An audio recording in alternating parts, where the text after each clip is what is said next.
एक साधं उदाहरण जरी मी तुमचं घ्यायचं म्हटलं तरी पहिल्या मी लेलनच्या गाड्या वापरल्या, काही टाटाच्या गाड्या वापरल्या, आता गेल्या मागच्या 7-10 वर्षापासून मी तुमच्या भारत बेंचच्या गाड्या मी वापरतोय. आणि किती गाड्या आहेत साधारणतः भारत बेंचच्या? 8 गाड्या आहेत माझ्याकडे. ओके. पण ऍज पर परफॉर्मन्स जर पाहिलं, भारत बेंच सारखा परफॉर्मन्स मला दुसऱ्या कुठल्याही गाडीमध्ये आढळून येत नाही.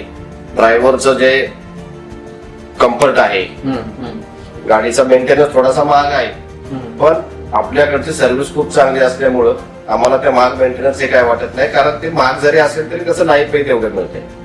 एक साधं जर सांगायचं झालं तर एकदा जर भारत बेंच वरती ड्रायव्हर बसला, तो परत माझ्या इतर कंपन्यांच्या गाड्या आहेत त्याच्यावरती ड्रायव्हर बसायला तयार होत नाही.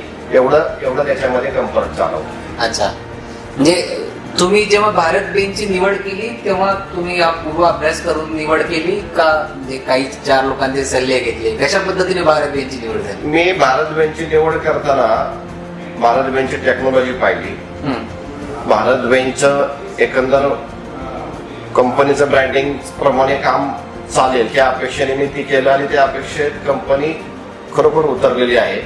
आज जरी मी प्रत्येक वर्षी नवीन वाहनं घेत असेल तर प्रत्येक वर्षी कंपनीने नवीन टेक्नॉलॉजी ऍक्सेप्ट केलेली आहे.